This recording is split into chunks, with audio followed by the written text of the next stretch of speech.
Maji safi na salama kwa matumizi ya kila siku, hewa safi tunayoivuta kila leo, carbon dioxide inayolisha mimea, maziwa adhimu ya mtindi, dawa zinazotibu maradhi yetu, manukato ama uturi unaofanya ujiamini unapotembea, mate yadondokayo kwa utamu wa chakula fulani na mengine lukuki yasiyo kikomo. Yote ni matokeo ya kemia, mchakato wa kikemikali unaofanya maisha yawe na maana.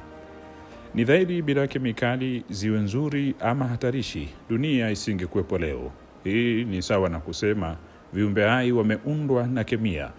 Mwili wako ni kifurushi kikubwa cha kemikali na sote tumeundwa na matofali sawasawa katika dunia asilia. Elementi kama carbon, hydrogen, nitrogen, oxygen, sulfur na phosphorus ni viambata vya kemikali zinazopatikana ndani ya viumbe hai. Kwa wasomi mloitazama kemia kama mamkwe, muiwe radhi tunatekeleza leo kwa kukurudisheni darasani. Hakuna namna zaidi ya kukumbushana utamu na uhalisia wa kuwepo kwetu humu duniani.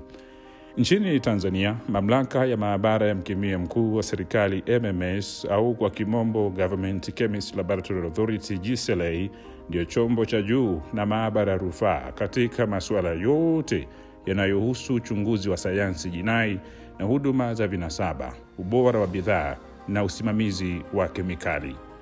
Tunatekeleza sako kwa bako kukufahamisha namna mamlaka hii ilivyotenda kwa miaka 4 ya uongozi wa awamu ya 6 wa Rais Samia Suluhu Hassan, tukiachana na mifumo ya kemikali inayoendesha maisha ya kila siku. Kunazo kemikali hatarishi kiasi zisipotupiwa jicho la uangalizi zitaweka rehani usalama wa viumbe hai, mazingira na mali zao. Mkoa wa Tanga uliojilaza kaskazini mashariki mwa mbavu za bahari ya Hindi ni tajiri wa rasilimali nyingi na kivutio cha uwekezaji wa viwanda. Hivi leo ulimwengu unaotegemea sayansi na teknolojia hauwezi kupumua kwa amani bila madini adhimu, yani rare earth minerals kama graphite au kinywe. Bahati ni kwamba madini ya kinywe yanapatikana kata ya Kwa Msisi, wilaya ya Handeni, na huko wawekezaji wa Kitanzania wamechangamkia fursa. Madini haya ni kemikali pia. Kampuni ya Godmwanga Gems ni kampuni ya Kitanzania kwa 100%. Inamilikiwa na Mtanzania mzawa. Kipenga cha kuanza kazi yetu hiyo kilianzishwa na Mheshimiwa Rais Mama Samia Suluhu Hassan, na unavyoona miradi kama hii ni miradi ambayo kiukweli tulizoea kwamba inaweza tu kuwekezwa na wageni hasa wazungu, lakini imewezekana kuwekezwa na Watanzania ni kwa sababu ya ulezi au care ambayo tumeipata kutoka kwa serikali yetu. Kweli ni kwamba tumepata miongozo, tumepata directives kutoka kwenye serikali, hasa Wizara ya Madini na taasisi zingine ikiwemo mkemia mkuu wa serikali. Kwa sababu madini tunayoyachimba ni kweli ni madini ya graphite, lakini pia yanaangukia kwenye kundi la kemikali kwa sababu ni carbon. Kwa hivyo tunashukuru kwa sababu kwa wakati wote huu tumepata support kubwa, training, tumepata mafunzo mbalimbali mara kwa mara kutoka kwenye ofisi ya mkemia mkuu wa serikali wa namna ya kuhandle hizi kemikali ili zisiweze kuleta madhara kwa wafanyakazi na kwa mazingira kwa ujumla. Kwa hiyo tunaishukuru sana ofisi ya mkemia mkuu kwa mafunzo ya mara kwa mara. Hata mwezi tu uliopita tumepeleka tena watu kwenye mafunzo, na kweli tumetoka kutoka from unknown to known. Tulikuwa hatujui sana mambo haya ya kemia, lakini tumepata elimu ambayo imetusaidia kujua namna ya kuhandle hizi chemical, ambavyo kama kusingekuwa na mafunzo hayo pengine tungeweza kuja kupata madhara hapo baadaye. Kwa hiyo tunaipongeza sana ofisi ya mkemia mkuu, lakini pia tunaipongeza kwa kutokuweka urasimu. Wamekuwa wakifanya kazi kisasa na mambo mengi wameyaweka katika mfumo. Kwa hiyo hakuna mambo tena ya kwenda maofisini na makaratasi.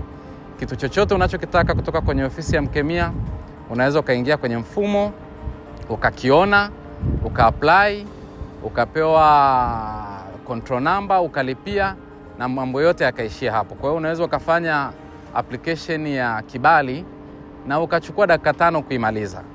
Kwa hiyo tunaipongeza sana ofisi ya mkemia.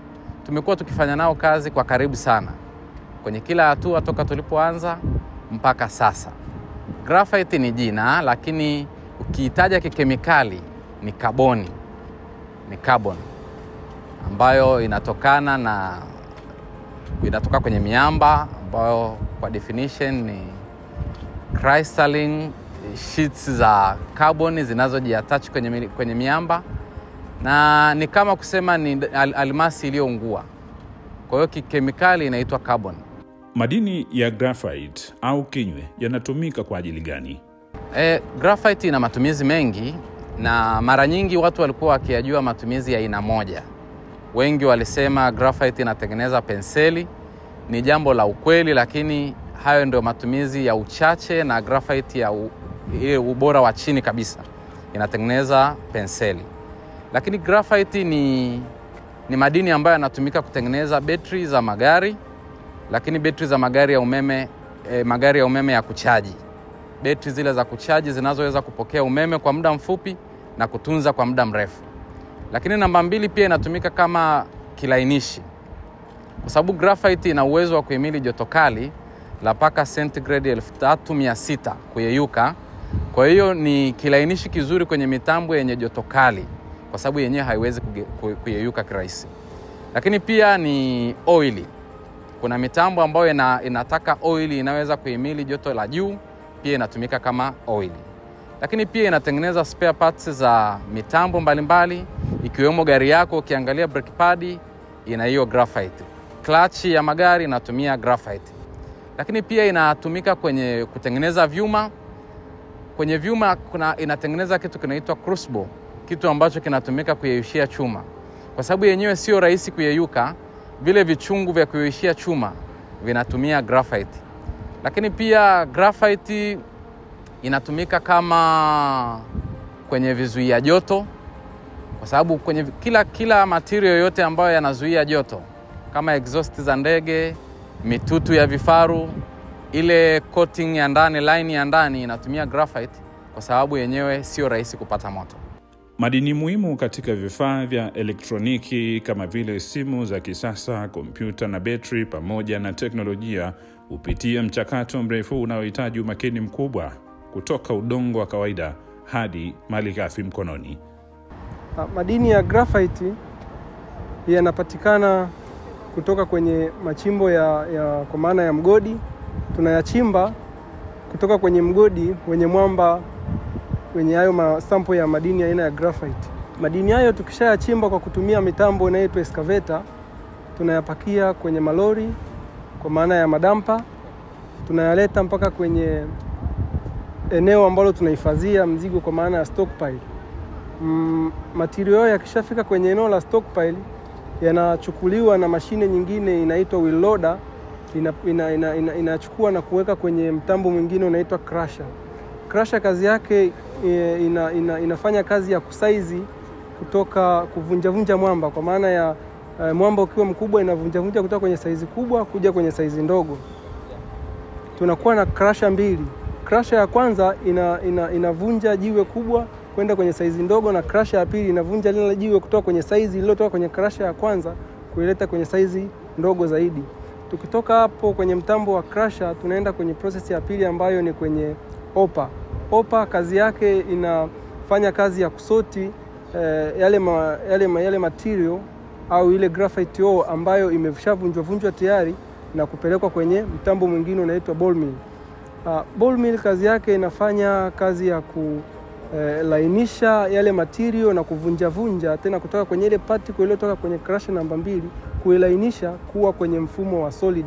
Kwa maana ball mill inakuwa na maji ndani na mchanga ule wa graphite ore ambayo inaingia kwenye ball mill. Ikishalainishwa sasa, inapelekwa moja kwa moja, inapepwa kwenye pipe, inapelekwa moja kwa moja mpaka kwenye mtambo mwingine unaitwa classifier. Classifier ni mtambo ambao unatumika kutenganisha kati ya graphite na mchanga. Graphite inayotenganishwa pale ni kwamba inakuwa kwenye mfumo wa liquid kabisa, kwa maana ya kimiminika. unaenda chini na mchanga ule unatolewa kupelekwa nje, kwa maana hiyo ni material ambayo hatuyatumii tena. Yale material yakishatoka kwenye opa yanapita tena kwenye bomba nyingine, yanaenda kwenye mtambo mwingine inaitwa flotation. Na flotation kazi yake sasa inafanya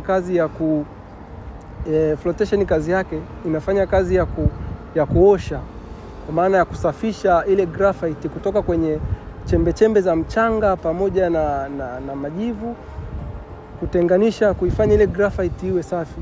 Na kwenye process ya flotation ndipo tunapokuja tunaongeza kemikali moja inaitwa number 2 oil. Number 2 oil kazi yake pale inapia kama catalyst kwa ajili ya kuboost ile graphite. Ana graphite ni nyepesi kuliko mchanga. Sasa graphite inavutwa kuja juu na ile number 2 oil, mchanga unaenda chini kwa sababu ya uzito, unapita chini moja kwa moja unaenda nje, kwa maana huo ni uchafu. Graphite pia kwa mfumo huo unaendelea flotation ya kwanza mpaka zinafika flotation 12 ambazo tunazitumia katika uzalishaji wa kiwanda chetu. Na kwa kwenye hiyo floating agent kwa maana ya number 2 oil, tunaishukuru pia serikali kupitia dawati la mkemia mkuu Tanga, kwa sababu tumekuwa tukipata vibali moja kwa moja vya kuingiza nchini, kwa sababu tunaitoa nje. Tumekuwa tukipata vibali na imekuwa ikishirikiana na sisi vizuri kabisa kutupa vibali kuleta kemikali hiyo ndani ya nchi. Tukishamaliza mfumo wa flotation, sasa tunaenda kwenye mashine nyingine ambayo sasa pampu zinatoa ile graphite ambayo tayari imekushwa oshwa na maji na ni safi, inapelekwa kwenye mashine nyingine inaitwa filter. Na filter kazi yake inapunguza asilimia ya maji kwa 87%, inapunguza asilimia ya maji kwenye graphite na kukamuliwa chini. Ikishafika kwenye kukamuliwa pale kwenye filter, sasa tunaipeleka kwenye mtambo mwingine ambao ni process ya mwisho ambayo ni dryer. Tunaenda kukausha graphite. Tukishaikausha ile graphite tunaipaki. Tukishaipaki graphite sasa inakuwa ni tayari kwa ajili ya matumizi, kwa ajili ya kusafirisha. Kwa ubora wa graphite ambayo inazalishwa na iwe nzuri au iweze kukompiti na soko, ni ubora wa graphite kuanzia 97, 95 kwenda juu. 95 kwa maana 95, 96, 97 mpaka 98. Huo ndio ubora wa graphite ambayo ukizalisha inaweza kuleta ushindani katika soko. Ukuaji wa kiwanda hiki cha Watanzania wazawa ni matokeo ya kile wanashuhudia wenyewe kama uungwaji mkono kutoka serikalini. Kwa ukweli tunamshukuru Mungu sana. Katika kipindi hichi cha miaka 4 ambayo tumekuwa na operation za graphite katika mkoa wa Tanga, tulianza na kiwanda kidogo chenye uwezo wa kuchakata tani 100, chenye uwezo wa kuchakata tani 1000 na kutoa final product tani 100 kwa siku, ambacho kilikuwa kimeajiri watu kama 180, na kilikuwa kina uwezo wa kulipa kodi, yani mrabaha, Wizara ya Madini, kati ya shilingi milioni 130 mpaka 150 kwa mwezi, kuacha kodi zingine. Sasa katika hii miaka 4 kwa kutumia kile kiwanda tumeweza kukua. Tulikuwa tunazalisha tani 25,000 kwa mwaka, lakini leo hii ndani ya miaka 4 tunaenda kwenye tani 60,000 kwa mwaka kwa kutumia viwanda vyote viwili. Lakini pia tumeweza kuongeza ajira kutoka ajira watu 180 mpaka sasa kampuni ya Godmwanga James katika kata hii ya Kwa Msisi imetoa ajira za watu wasiopungua 1500, ikiwa ni kwamba ajira zaidi ya 800 ni ajira za moja kwa moja zenye mkataba, na hizo ajira zingine 600 ni ajira ambazo ni za vibarua na kazi zingine ambazo ni za kiufundi ambazo sio za kudumu. Kwa hivyo kwa ulezi mzuri, mara nyingi imekuwa sasa ni kama ukisifia serikali ni kama unakuwa chawa, lakini hatuna namna. Sifa na pongezi hizi tunazitoa kwa serikali yetu ni kutoka moyoni kabisa, na hatuna maneno mengine zaidi ya kusema tunashukuru. Serikali imetulea vizuri, imetupa sapoti kwenye idara zote. sio TANESCO. Changamoto zipo, lakini ukipiga simu unaona kabisa kuna jitihada na kuna kitu kinafanyika kwenye kutatua. Ukiongelea Wizara ya Madini, tuko nao karibu sana. Hata leo tunakadiria kwamba tunaweza tukalipa mrabaa sio chini ya milioni 500-600 kwa mwezi kwa miradi yetu yote miwili, na lengo letu ni kufikisha angalau bilioni 1 na milioni 500 kwa mwezi, mradi huu unaoona utakapoweza kufanya kazi kwa laini zote 4. Kwa hiyo ni maendeleo makubwa, hasa ukifikiria kwamba ajira hizo 99.9% ni za wazawa. Wageni walioajiriwa ni wachache, na tuko kwenye mpango wa kuwaondoa kwa sababu wakati wao umeshaisha. Walikuja kwa ajili ya kuinstall machine, wakati wao umeisha. Ajira zote zimebaki Tanzania. Kwa hiyo naona ni achievement kubwa, tunaishukuru sana serikali.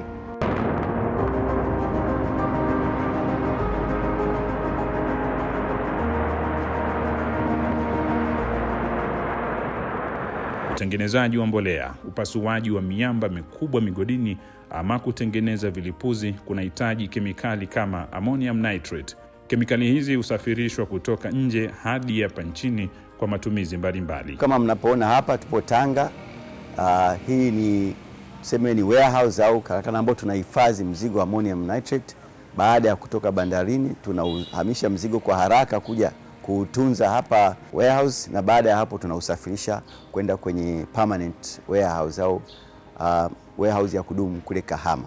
Kwa kikubwa, utaratibu mnyororo wote huu lazima tunahusika haswa na mdau wetu ambaye ni mkemia mkuu wa serikali katika kuhakikisha kwamba tunafanya hizi kazi zote kwa usalama. Tunatunza, tunasafirisha na tunauhamisha kwa usalama kabisa, na watu wote wanaohusika katika huo mnyororo basi wanajua huo utaratibu. Inapotokea dharura, nini wafanye, hatua gani za kuchukua, nani wawasiliane naye. Ammonium nitrate ni kemikali moja hatarishi sana, ni daraja la 5. Kwa kizungu wanasema oxidizing, yani kulipuka au kuwaka. Yani inawezesha kama ni mlipuko uweze kuwaka kwa hali ambayo inaweza kuwa ni sawasawa na bomu.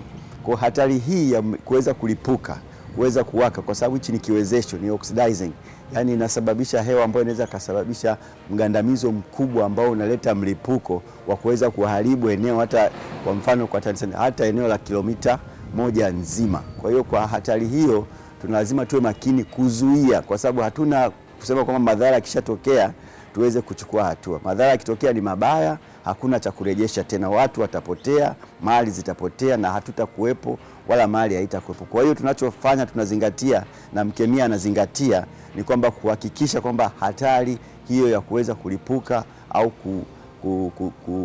kuwaka au kusababisha chanzo cha moto kisiwepo kabisa katika mnyororo mzima wa kupakia au kutunza na kusafirisha ammonium nitrate.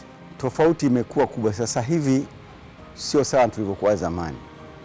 Kwa tangu hiyo miaka ya nyuma ilikuwa kupata kwanza mafunzo ilikuwa ni changamoto, kwa sababu mafunzo yalikuwa hayapo mara kwa mara.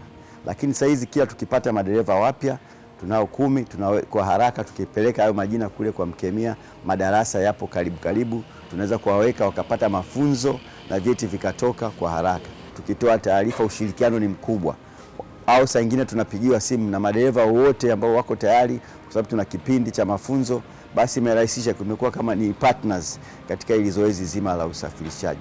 Lakini vile vile mafunzo, mikutano haikuwepo miaka ya nyuma. Sasa hizi kila mwaka kuna vikao vya mkemia na wadau.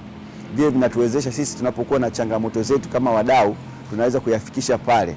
Kwa hiyo wadau wote tunakutana na mkemia, tunatoa yale madukuduku yetu pale na wao wanatoa miongozo, tunakuwa tunaweka letu moja. Tunapokuja kutekelezaji, sio kitu ambacho tumeletewa tu au sio kitu, ina maana inatupa sisi wepesi kwamba tunaye mtu wa mdau ambaye lolote likitokea tunaweza kulifikisha kwake. Kwa ile mikutano, haya mafunzo, ukaguzi wanaokuja mara kwa mara, haui ukaguzi kama vile ni wa kipolisi. Kuna wengine tukisikia mkemia anakuja, tunajipanga, tunajua ni tutapata kitu kutoka kwa ukaguzi. Kwa hiyo ukaguzi wa mara kwa mara kwenye maeneo yetu, kanda zetu tofauti, njiani tunakuwa tunapata hizo taarifa za ukaguzi, tunakuja kukaguliwa na mkemia na viongozi mbalimbali katika ofisi ya mkemia. Imetufanya kweli kuboresha kazi zetu. Kwa hiyo sasa hizi unakuta tunakuwa na convoy au misafara mingi zaidi kupita kipindi cha nyuma kwa muda mrefu, kwa sababu sisi wateja wetu wanahitaji huduma kwa haraka, kwa upesi. Sasa ule mlolongo na mkemia nao wameadapt. Tunapopeleka vibali havina kwamba ni masaa muda wa ofisi, kwa sababu ni electronic sasa hivi. Kwa tunapata vibali mapema, tunapata maafisa mapema, na maana na mteja wetu naye analizika, tunampatia mzigo wake mapema kwa usalama na kwa utaratibu ambao unafuata miongozo ya mkemia. Mzigo unapofika bandarini, sisi kama SAS tuna wajibu wa kuhakikisha kuwa kibali cha kusafirishia mzigo huo tunakuwa tuna apply, na sasa hivi kama tunavyojua mifumo ya sasa hivi ni tofauti na zamani. Zamani ilikuwa mpaka uhitaji kibali cha kusafirishia ni lazima uende na hard copy, let's say ni bill, invoice na track details kwa ajili ya kuomba kibali. Lakini sasa hivi unaingia kwenye mfumo, una attach zile dokumenti zako, ukisha attach wao wenyewe wana verify direct. Baada ya muda wanakutolea control number, na wakitoa control number ukilipia, malipo yana reflect on the same time, tofauti na zamani mpaka utoke hapa uende ofisini ambapo unachukua muda mrefu sana. Lakini pia ule mzunguko, unaweza ukafika ofisini labda anayehusika ku approve kitu fulani hayupo, inabidi usubiri uende alafu rudi tena, kitu ambacho kinaweza kusababisha delay hata ya operation katika utendaji kazi. Kwa kushirikiana na ofisi ya mkemia mkuu wa serikali, kwanza kuna ile tunasema kwa uaminifu kwa mteja. Kwa mteja ametuamini sisi, ametupa kazi ya transportation, lakini bado akisikia kuwa kuna mamlaka ambayo inajitegemea inakuja kusupervise ule mzigo kuanzia meli inaingia mpaka inaondoka, tuseme let's say tunaleta mzigo warehouse, kabla ya kuja warehouse anahakikisha sehemu ambayo tunahifadhi, je, ni salama, na ili ajiridhishe hayo mambo ni lazima ahakikishe kuwa je, hiyo warehouse ina kibali. Na kama tunavyojua vibali ambavyo vinatolewa GCLA ni vya namna mbili, kuna temporary na permanent. Tukisema temporary ni kwa yale maeneo ambayo let's say Tanga, Mtwara, sehemu ambayo yako karibu na tuseme populated areas na maeneo ya makazi ya watu. Utunzaji wa kemikali hii hatari unasimamiwaje hapa? Kwanza ni wadau wakubwa wa kucomply na sheria ambazo zinatolewa na GCLA, ikiwepo kuhakikisha kuwa sehemu ambayo tunaweka mizigo yetu, je, GCLA amepitia na amesatisfy kwa ni sehemu sahihi ya kuweka mzigo. Kwa hiyo hata mteja yeye mwenyewe anajua kabisa kwa hawa hawaweki mzigo tu, kuna mamlaka itaenda kuhakikisha usalama wa mzigo wetu, tofauti na zamani. Lakini pia kumekuwa na training mbalimbali ambazo hata mtu wa operation, head of operation anatakiwa ajue. Zamani tulikuwa tunajua tu AN inaingia, nenda kasimamie, bila kuijua kwa AN ni nini, inadili na vitu gani. Kwa hiyo kuna improvement ambazo zimetokea kutokana na ukaribu wa ofisi ya GCLA katika kuhakikisha mzigo wetu unakuwa salama. Hivi karibuni tumepokea barua kutoka ofisi ya mkemia mkuu wa serikali ambayo ikituambia sisi wadau kama wasafirishaji kuepusha kuweka mzigo wa ammonium nitrate katika maeneo ya bandari. Hii ni kutokana na riski mbalimbali ambazo zimejitokeza. Tunaona nchi mbalimbali kama Beirut huko yaliyotokea. Kwa hiyo sisi kama SAS kwanza tumelipokea hilo, lakini niwaahidi kwa tunalitekeleza kwa vitendo, na hivi karibuni tumeingiza meli yenye takriban tani 2000. Mpaka hivi sasa tunaongelea kwa ni meli ambayo tumeiuplift kuja warehouse, haijamaliza siku 60 na tushaipeleka Kahama katika permanent storage yetu. Wakati wa operation ambao tunatoa mzigo bandarini na kuhifadhi hapa warehousing kwetu, wanatupatia wataalamu ambao wanasimamia. Sambamba na hilo ni kuhakikisha wanafanya ukaguzi aidha wa magari yetu ambao tunabebea hizo kemikali, ikiwemo madereva wetu pia wakihakikisha wawe na full PPE ambazo zinaweza zikawakinga kwa hatari zote ambazo zinaweza zikatokea kulingana na nature ya mzigo ambao tunadili nao. Na niwashukuru pia GCLA, mamlaka ya mkemia mkuu wa serikali, kuhakikisha wanatupatia personnel au wataalamu ambao wanasimamia huu mzigo from beginning, tunapoingiza mzigo wetu mpaka tunaposafirisha kwenda kwa wateja wetu. Na hili limekuwa likitusaidia sana, hasa hapa warehouse ambao tunaweza kutoa mzigo kwa haraka zaidi bila delay yoyote. Kwa hiyo ni moja ya jambo ambalo tunalishukuru kama wadau ambao tunadili na hizi kemikali hatarishi hapa nchini. Bandari ya Tanga ni moja ya wadau wakubwa walio kwenye mnyororo wa usafirishaji wa kemikali. Mashirikiano yake na wadau kama mamlaka ya maabara ya mkemia mkuu wa serikali na wafanya biashara yako kwenye wigo gani? Bandari kama lango la biashara kupitisha mizigo mbalimbali ambapo zikiwemo na kemikali. Katika kemikali kuna taasisi ambazo zinasaidia kuwezesha hii mizigo iweze kupita kwa urahisi katika bandari zetu, ikiwemo ofisi ya maabara ya mkemia mkuu wa serikali ambayo ndio mhusika mkuu katika masuala ya mizigo ya kemikali, katika namna ya kuihudumia, namna ya kusafirisha na namna ya kuitunza. Wao ndio wenye jukumu kubwa ambalo wanatusaidia ili kuweza kuharakisha mizigo itoke kwa haraka katika bandari yetu ya Tanga. Kwanza kabisa mimi nishukuru watendaji wa ofisi ya mkemia wa serikali, mkemia mkuu wa maabara ya serikali kwa ushirikiano wanaotupatia katika mizigo ambayo tumeipitisha bandari ya Tanga. Wamekuwa mstari wa mbele hasa katika kutoa elimu ni namna gani ya kuweza kuihudumia mizigo, ni namna gani ya kuisafirisha, namna gani ya kuitunza. Kwa hiyo tumekuwa tukizingatia kwa asilimia kubwa ili kuwezesha wateja wetu kuweza kupitisha mizigo yao bandari ya Tanga bila mkwamo. Ni kweli kwa mwaka jana tumejitahidi kusafirisha kemikali kidogo, ilikuwa kubwa kama tani 1.8 ambayo tumeweza kuisafirisha katika bandari ya Tanga. Kwa mara ya mwisho ilikuwa mwezi ya Aprili 2024, ndio shipment ya mwisho ambayo tumeisafirisha hasa ya kemikali.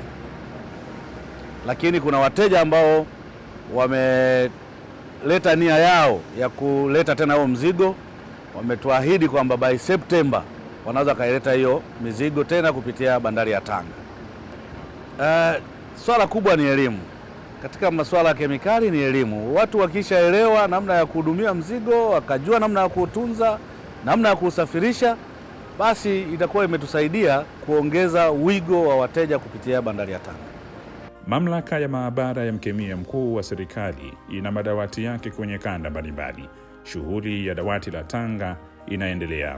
Dawati la Tanga linasimamia shughuli za ukaguzi wa kemikali katika bandari ya Tanga katika mpaka wa Horohoro, lakini pia shughuli za ukaguzi wa kemikali katika viwanda ambavyo vinatumia kemikali vilivyopo katika mkoa wa Tanga. Naam, tunashirikiana vizuri sana na wadau wetu wa kemikali katika dawati la Tanga kwa kuwa tuna mawasiliano mazuri nao. Sisi tuna ofisi pale Bandari House. Wateja mbalimbali wanakuja pale kwa ajili ya kupata huduma mbalimbali wanazohitaji, ikiwemo kama shughuli za usajili ili waweze kupatiwa cheti cha kujihusisha na shughuli za kemikali. Lakini pia tumekuwa tukiendesha mafunzo mbalimbali ambayo tunakuwa tunatangaza, tuna identify wateja wetu, tunawatangazia mafunzo na tunaendesha mafunzo mbalimbali katika dawati letu la Tanga.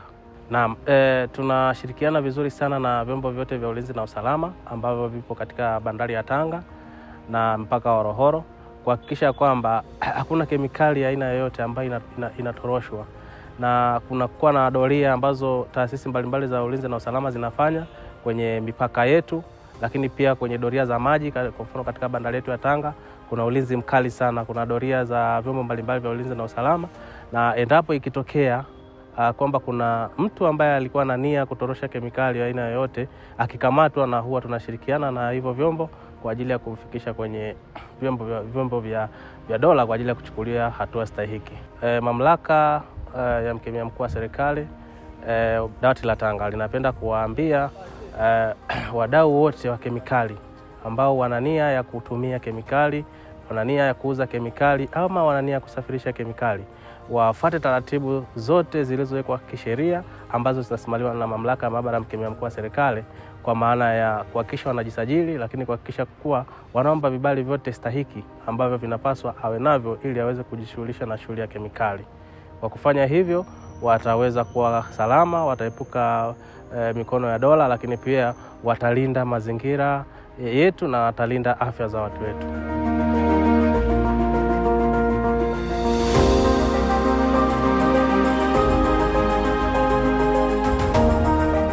Tanzania inayo mipaka mingi na jirani zake. Maeneo kama Holili na Namanga yanahusisha biashara za kieneo zinazohitaji usimamizi mkubwa. Kituo cha forodha cha pamoja Namanga, yani Namanga One Stop Border Post, ni miongoni mwa hivyo. Katika eneo hili la kituo cha utoaji wa huduma kwa pamoja mipakani, tumepewa majukumu muhimu sana na Jamhuri ya Muungano wa Tanzania.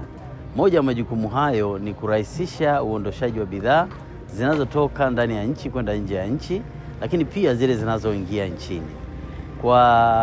Kwa eneo la ushirikiano uliopo katika eneo hili la OSBP, tunashirikiana kwa karibu sana na wenzetu wa ofisi ya mkemia mkuu wa serikali. Tunashirikiana namna gani? Kwa mujibu wa sheria, katika vituo hivi vya utoaji wa huduma kwa pamoja mipakani tunafanya kazi kwa mashirikiano, na kwa sasa ninaona bidhaa nyingi sana za kemikali pia zinaingia kupitia katika mpaka huu ili kuweza kusaidia shughuli mbalimbali za viwanda ambazo ni matokeo mazuri ya serikali yetu ya Jamhuri ya Muungano wa Tanzania. Na tunafanya kazi kwa pamoja mizigo hii inapoingia, wenzetu wa GCLA wameongeza pia spidi kubwa, kwa sababu tunafanya kwa pamoja na uondoshaji, muda wa kuondosha bidhaa hizi umepungua. Huko nyuma bidhaa hizi zilikuwa zinapita hapa nchini kuanzia siku 7 na zaidi, lakini sasa hivi dakika 30 tu mpaka lisali moja mtu anakuwa ameshakuwa cleared tayari na bidhaa yake inakuwa imeshaingia nchini ili kwenda kusaidia uzalishaji wa bidhaa na ajira kwa Watanzania wenzetu. Sababu kubwa ni kufanya kazi kwa pamoja na mashirikiano makubwa ambayo tunayapata kutoka kwa wenzetu. Wenzetu wanafanya kazi kwa ufanisi. Ule ufanisi wa kutoa matokeo kwa haraka unasaidia wateja wetu waweze kupata huduma kwa wakati. Sisi kama watumishi wa umma katika kituo hiki, kwa mujibu wa sheria ni wajibu wetu kufanya kazi kwa pamoja na kwa kutumia hizo mini laboratory ambazo wanazitumia ili kutoa majibu. Nadhani labda kuendelea kuziboresha. Wanapoendelea kuziboresha, manake na ufanisi unaongezeka zaidi, na kwa msingi huo manake muda ule wa uondoshaji wa bidhaa hapa mpakani unapungua zaidi, na hivyo mwisho wa siku bidhaa zitafika sokoni mapema. Kama ni uzalishaji utafanyika kwa wakati. Jambo kubwa ni kuendelea wenzetu wa GCLA ni kuendelea kuwaelimisha, lakini pia hata sisi ni kuendelea kuwajumuisha katika vikao vyetu na kuwaelimisha. Kama wakiwa na changamoto yoyote wanatujulisha kwa wakati. Lakini pia najua wenzetu wa GCLA wanaendelea kutoa elimu, kuwaelimisha. Maana wengine wanaweza wakafika hapa hawajui taratibu namna zinavyokwenda, lakini ili kuweza kuwafikia kwa urahisi ni kuendelea kuwaelimisha kupitia vyombo vyetu vya habari na redio. Nipende kutoa shukrani za dhati kwa sababu zimetutatulia changamoto nyingi, ikiwemo kufanya applications za vibali vya kuingiza pamoja na kutoa kemikali nje na ndani ya nchi. Hapo awali tulikuwa na changamoto nyingi za kufanya hizo applications. Tulikuwa tunafanya manually, kuomba kibali kwa kutumia maombi ya karatasi, kwa kuandika maombi kupitia mfumo karatasi, lakini sasa hivi tunafanya kupitia mifumo system. Kwa kupitia hizi system imeturahisishia, maana tulikuwa tunafunga safari tunaenda Arusha na sehemu zingine ambazo mkemia alikuwa anapatikana, lakini kwa sasa hivi popote mahali ulipo unafanya application hizo, ukiwa nyumbani, ukiwa ofisini, sehemu yoyote unafanya application kwa kupitia simu zako pamoja na kompyuta ulionayo. Hiyo imeturahisishia sana katika uondoshaji wa mzigo mipakani pamoja na bandarini. Vile vile nipende kushukuru kwa kuwa kuna sasa hivi maabara mkemia mkuu wa serikali imeturahisishia integration ya mifumo pamoja na mfumo wa TRA na mifumo mingine. Pale ambapo tunapoomba kibali pamoja na TRA wanaona, imerahisisha kwa namna moja au nyingine, kwa sababu inatupelekea kwamba tukishafanya tu zile applications za maombi ya kadhia, inatupelekea sisi kama wakala kusubmit hizo taarifa kwa urahisi. Sio tuende tena kwa mkemia ilhali turudi tena TRA, tuende idara zingine. Pale tunapofanya online applications za hizi vibali, vinatupelekea wote kuona kwa pamoja. Hiyo imeturahisishia kwa namna moja au nyingine sisi kama mawakala forodha pamoja na wafanyabiashara. Imeendesha kazi kwa nyepesi na kazi kwa rahisi sana. Tangu tupate registration au huo usajili, tunaona pale ambapo kwenye labda ukaguzi wa maabara ya mkemia mkuu wa serikali au ofisi ya mkemia mkuu wa serikali inatufikia kwa wakati tofauti na hapo awali. Sasa hivi wafanyabiashara wenyewe wamejitokeza wengi katika kujisajili. Pale ambapo unamuelekeza mfanyabiashara, sisi kama mawakala forodha unamuelekeza kwamba jamani, kulingana na kemikali zako ulizoziapply unatakiwa unazoziingiza ndani ya nchi, nenda kwa mkemia mkuu, anakuwa na ile mwitikio wa haraka tofauti na hapo awali. Sasa hivi katika usajili umekuwa mwepesi sana kutokana na hizi mifumo, imekuwa rahisi pamoja na ofisi ya mkemia mkuu imekuwa na wigo mkubwa wa sisi kutuhudumia tofauti na tulivyokuwa huko nyuma na awali. Kwa ofisi ya mkemia mkuu wa serikali kwa hapa mpaka wa Namanga, kazi kubwa au jukumu kubwa ambalo tunalifanya ni kukagua, kufanya verification ya mizigo ya kemikali inayoingia nchini na inayotoka nchini. Ukaguzi umekuwa rahisi kwa namna moja au nyingine kwa sababu sasa mambo yameenda kidigitali zaidi, kimfumo. Sasa hivi kuna mfumo ambao unaitwa Tanoga, ni mfumo jumuishi, ni mfumo muunganishi ambao unaweka taarifa zote za mizigo kabla mzigo haujafika au kabla mzigo haujatoka nje. Kwa hiyo kwa namna moja au nyingine inatupa urahisi kwamba tulisha verify document katika mfumo, akija tuna verify ile product au hiyo kemikali ambayo ni ile aliyoiattach katika document alizowasilisha katika mfumo. Kwa hiyo inatufanya tufanye majukumu yetu kwa urahisi kwa namna moja au nyingine na kufacilitate biashara kwa kiasi kikubwa. Kimsingi katika mpaka wa Namanga tunafanya kazi kwa kushirikiana na taasisi zote, na hata kama kwa mfano TRA ni leading agency, kwa hiyo ataruhusu mzigo kuingia yeye wa mwisho au kutoka yeye wa mwisho mpaka taasisi zote zilizopo ambao zinahusika katika mzigo ule kuindozi kwa kugonga mhuri. Kwa hiyo tukishagonga mhuri katika ile document, basi ndo TRA aweze kuwa na wasaa wa kuweza kufanyaje kurelease huo mzigo. Kwa hiyo kwa namna moja au nyingine tunashirikiana kwa pamoja, na pale ambapo kutatokea shida yoyote huwa tunawasiliana na tunaona namna gani ya kufacilitate na kuisolve.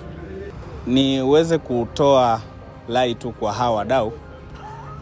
Serikali imeweka mifumo yao vizuri na kimsingi tunafanya kazi katika kufuata misingi ya kanuni na sheria. Kwa hiyo waweze kucomply katika sheria ili mambo mengine yasiwe ya migogoro ya hapa na pale tuweze kuiepuka. Kwa hiyo wakiweza kucomply katika sheria, basi hakuna sehemu ambao tutaenda tofauti na wao, kwa sababu wao ni familia yetu na sisi bila wao serikali haiwezi kupata mapato, na bila serikali kuwawekea mifumo mizuri pia mambo hayawezi kwenda vizuri, kwa sababu production na biashara zao hazitaenda. Kwa hiyo kwa namna moja au nyingine waweze kucomply katika sheria na kanuni zilizowekwa na serikali, na serikali imejitahidi kuweza kuwasikiliza kwa kiasi kikubwa kuweza kuhakikisha biashara zao zinaenda vizuri.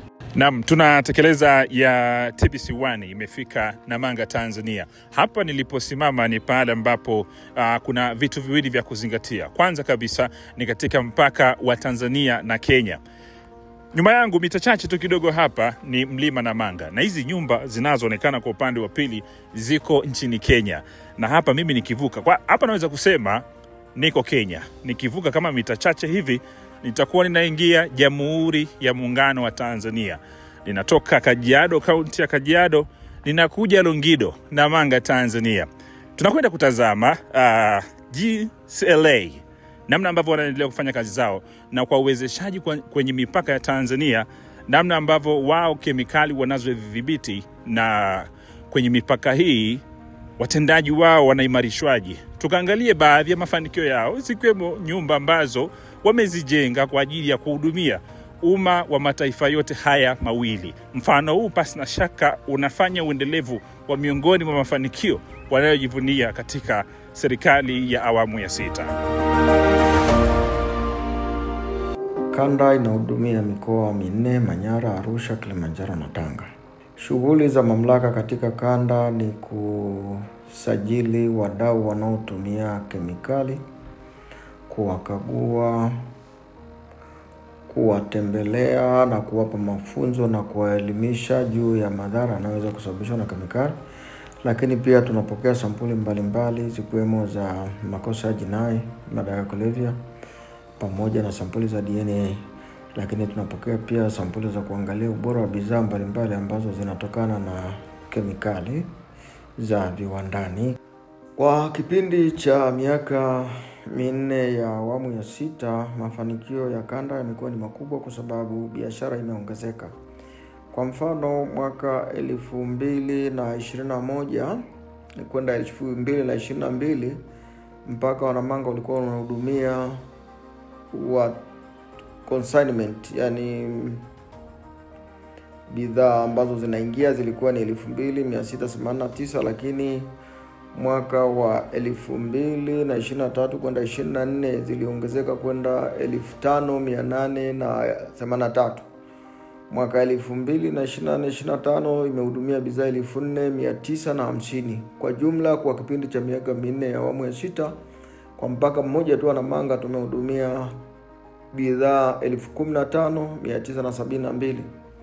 Sasa kwenye mipaka, kwa mfano kama Tanga tumehudumia 2437, Horohoro tumehudumia bidhaa kwa ujumla kwa miaka yote 4 2946, na mpaka wa Tarakea 828, na mpaka wa Kia 230 bidhaa ambazo tumezihudumia.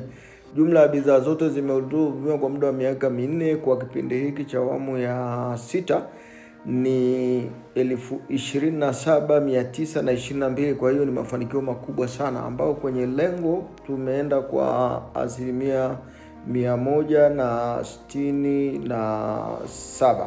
Ni mafanikio makubwa sana. Lakini pia tukuishia hapo, kuna miundombinu mbalimbali ambayo tumeongeza. Tulikuwa tumepata umeme ambao hauna nguvu. Tumeweza kufunga transformer kubwa ambayo inahudumia maabara peke yake na ofisi ambayo ina control panel yake. Kwa hiyo kwa sasa hivi hilo tatizo tumeliondoa kabisa, halina tena shida.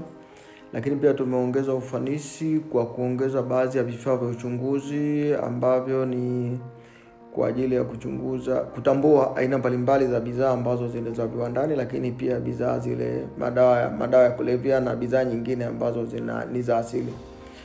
Tumeweka pia mtambo mkubwa sana wa kutusaidia kufanya shughuli zetu kwa usalama, ambao unasaidia kuondoa sumu zisiweze kumfikia mchunguzi anayefanya uchunguzi. Lakini mwaka 2023 baada ya marekebisho makubwa ya bandari ya Tanga, tuliweza kuanza kupokea mizigo mikubwa ambayo tunaita bulk chemicals au kemikali kichele kwa lugha ya Kiswahili, ambayo mpaka kipindi hiki cha miaka 4 inaisha tumeweza kuhudumia tani 322,433.3. Ni kiasi kikubwa sana kwa kipindi hicho cha miaka 4 kwa bandari ya Tanga kuweza kuhudumia. Hizi ni za kemikali ambazo msimamizi wake ni mamlaka ya maabara mkemia mkuu wa serikali, ambaye anasimamia kwa upande wa kanda ya kaskazini ni mamlaka maabara mkemia mkuu wa serikali ofisi ya kanda ya kaskazini.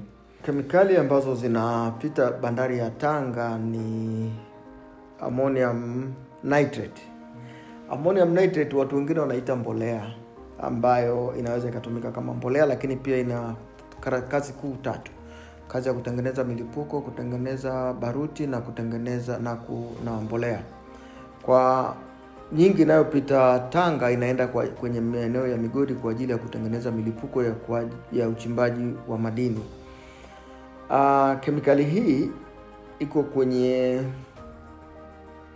kategori ya 5.1 kwa madhara yanayosababishwa na hiyo kemikali, ambapo ni kemikali inayotakiwa kushughulikiwa kwa uangalifu sana. Na ndio maana wakati mwingine wananchi wanaweza au wanaoshughulika na hiyo wanaweza katuona tu kwamba ni tuna urasimu, lakini sio urasimu. Tunalinda mazingira, tunalinda mali za watu, na tunalinda usalama wa watu na nchi kwa ujumla, kwa sababu kama mnavyoelewa ndugu waandishi wa habari kwamba hii kemikali ndio ambayo ililipuka Beirut wakati ule wa mwaka 2020 nafikiri. Matetemeko wake ulienda kilomita zaidi ya 250 kwa sababu ulisikika kutoka Beirut mpaka Cyprus ni karibu kilomita 250 matetemeko, kwa sababu shida hii ni kwamba ikilipuka inasababisha mtetemeko kama mtetemeko wa ardhi. Kwa hiyo hiyo ni moja ambayo ni kemikali kubwa sana inayopita, ambayo kwa kipindi hicho cha miaka 4 tumehudumia tani 97,613.5 kwa bandari ya Tanga. Nafikiri ndio shehena kubwa kuliko zote zilizopita katika bandari za Tanzania. Hakuna ambayo inazidi ile bandari ya Tanga. Alafu kemikali ya pili ni sulfur. Sulfur nayo pia inatumika kwenye uchimbaji huko Kongo pamoja na Zambia. Inapita kwa wingi sana. Hizi nyingi ni transit. Huku Tanzania inabaki kwa ajili ya ujenzi wa barabara, kwa ajili ya migodi ambayo iko Tanzania, lakini migodi mingi iko Zambia na Kongo, kwa hiyo nyingi inaenda kule. Kwa kipindi hicho cha miaka 4 kwa upande wa sulfur tumehudumia tani 107,586. Lakini kuna kemikali nyingine ambayo pia inaingia kwa wingi ambayo inaitwa petcoke. Hii nayo inatumika kama mafuta kwenye viwanda vya sementi, viwanda vya laimu na viwanda vina kwenye migodi pia na kwenye baadhi ya viwanda. Hiyo petcoke inatumika sana. Nyingine inapita, nyingine inabaki Tanzania kwa viwanda vya Tanzania vinavyohusiana na mambo ya sementi. Hizo ndio shehena kubwa sana ambayo inapita kwa bandari ya Tanga. Kwa hiyo kwa sasa hivi sisi Tanga tunajivunia kwamba kwa ammonium nitrate tumepitisha kiwango kikubwa zaidi kuliko bandari nyingine yote kwa Tanzania. Labda kwa sulfur ndio Dar es Salaam wanaweza katupita, lakini kwa ammonium nitrate sisi tunaongoza. Na tunaomba tu kwamba wananchi waendelee kutusikiliza kwa makini kwenye yale maelekezo tunayotoa kwa ajili ya control ya usalama mazingira pamoja na wananchi wake. Kwenye maendeleo ya kuhakikisha kwamba watumishi wa kanda wana enjoy maisha ya kufanya kazi katika mamlaka maabara ya mkemia mkuu wa serikali na serikali kwa ujumla, kwa kuwa kulikuwa na upungufu mkubwa sana wa nyumba za watumishi kwenye mipaka ya Namanga, Holili na Tanga, tumeweza kununua viwanja kwa kipindi hicho cha kati ya mwaka 2021 na 2025. Tumenunua viwanja na tumeweza kujenga nyumba za watumishi katika mpaka wa Horohoro, Holili pamoja na Namanga. Hayo ni maendeleo makubwa sana. Nyumba zimemalizika na ziko kwenye hali nzuri kabisa. Zina vitu vyote vya msingi kwa ajili ya matumizi ya wafanyakazi ili waweze kuenjoy wakati wanafanya kazi mpakani.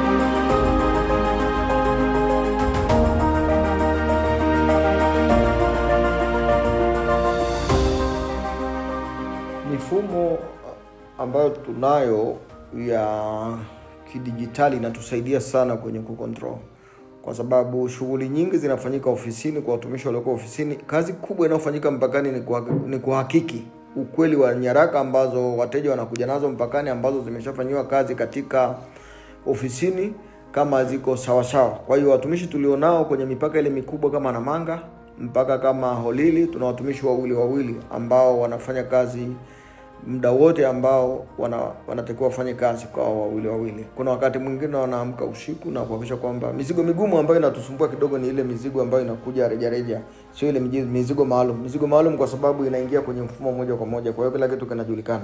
Kwa hiyo rasilimali tulizonazo na jinsi ambavyo serikali imeweza kusaidia kuhakikisha kwamba mifumo ya kidijitali au ya elektroniki inafanya kazi, inasaidia sana. Kwa sababu kwa mfano kwa sasa hivi kama mipaka yote ingekuwa na scanner, ingewezekana kuwe na mtumishi mmoja tu ambaye anatakiwa awepo, kwa sababu ni issue ya kuverify tu kwamba scanner ikikubali kwamba vitu vilivyo declared kwenye container ni vile vile, hakuna haja ya kufanya inspection, vinaenda moja kwa moja kwa mteja. Wakati mwingine wateja wanataka kujaribu kwa mfano tukio moja lilitokea Holili, lakini sio kwamba lilikuwa walikuwa wameingiza bidhaa ambazo ni rejareja, kwa hiyo wakataka kuzificha. Lakini wakati wanazitaka kuzificha, wakati wanapakia haraka kuwaficha wataalamu, chupa moja ilipasuka. Kwa hiyo ilipopasuka bila kujua, wakaendelea kuifunika na baadhi ya bidhaa nyingine, mitumba, vinyago pamoja na maboksi ya plastic. Baadaye ile ilikuwa ni kemikali ya aina ya sulfuric acid, kwa hiyo ilianza kuwaka. Baada ya muda fulani ikawasha zile makaratasi ya kuhifadhia vinyago, kwa baadaye ikataka kutoa moshi mkubwa kabisa. Bahati nzuri watu wa mpakani waliweza kuiona haraka na wakasaidia kuzima. Kwa kushirikiana na hivyo vyombo vingine, moto uliweza kuzimwa kwa wakati na kuweza kuleta madhara, na ile kampuni ilishughulikiwa kisheria, na ninaamini ile ilikuwa ni fundisho kwa watu wengine, kwa hiyo hatazuia tena kufanya ule ujanja wa kudanganya. Tunashirikiana sana na vyombo vyote vinavyofanya kazi mpakani. Kuna watu wa customs, kuna watu wa usalama, kuna watu wa polisi. Kwa hiyo mipaka yote inakuwa kama bidhaa zinazopita kwenye mpaka ni ngumu sana kupitiliza, ila labda zipite porini. Hakujapata tukio kubwa sana la mpakani ambalo watu walikamatwa porini wanapeleka bidhaa au wanaingiza bidhaa. Hatujapata hilo tatizo, kwa sababu tatizo ni labda kutaka kujiti pale mpakani ambapo wanakamatwa, kwa mfano kama mfano wa Lili. Mimi neno langu kwa wafanyabiashara wote wa kemikali, kwanza sisi kama mamlaka hakuna sababu ya kutukimbia. Ni vizuri tu uje kwetu tukueleze usalama wa kemikali, kwa sababu tunakupa usalama wako pia na usalama wa mazingira na viumbe vingine ambavyo vinaweza vikazurika kutokana na madhara ya kemikali. Kwa hiyo ili kuepuka hasara, ni vizuri unapofanya biashara ya kemikali uweze kuwa muwazi na kudeclare kile unachokifanya ili uweze kusaidiwa, kwa sababu pia kemikali zina madhara, na tukikukamata pia tutakuwa tunakupa tunakushughulikia kisheria, kwa sababu unahatarisha usalama wako, unahatarisha usalama wa mazingira, lakini pia unahatarisha usalama wa watu wanaokuzunguka. Kwa hiyo tunaomba wadau wote wa kemikali watii sheria bila shuruti, kwa sababu kwanza gharama za kuingia ni kidogo sana. Yani kwa mfano kama yule wa siku ile alikuwa hawezi kulipa zaidi ya shilingi 57,000 kwa kiwango alichokuwa nacho cha kemikali, kwani kuingiza pamoja na kutoa, kwa sababu kemikali zake zilikuwa haziwezi kuzidi $10 kwa kufanya declaration pale mpakani.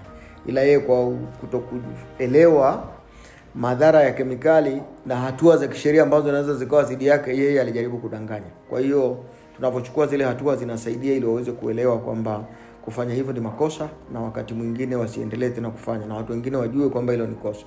Na ni vizuri kuhakikisha kwamba wanafanya kulingana na taratibu zilizowekwa, na wajue kemikali ni hatari, inahatarisha usalama wake, lakini pia inahatarisha usalama wa viumbe vingine, mali pamoja na mazingira. Naam, ni dhima kulinda afya ya binadamu na mazingira, wakati wengine wakiota kuibadili dunia. Mamlaka ya maabara ya mkemia mkuu wa serikali inaota kuielewa dunia kupitia kemia. Hawa wamechagua kufanya uchunguzi wa sayansi ya jinai toksikolojia, sayansi ya jinai kemia, sayansi ya jinai biolojia kwenye chakula, dawa, kunako usalama mahali pa kazi, kukagua kemikali za viwandani na bidhaa zake, na mengine adhimu na adimu yanayotokeza kwenye tunatekeleza ijayo ya Tanga, Kilimanjaro na Arusha kwa wakilishi wa kanda ya kaskazini, yanatupatia mwanya wa kaditama ya leo, na hadi wakati mwingine tunatekeleza.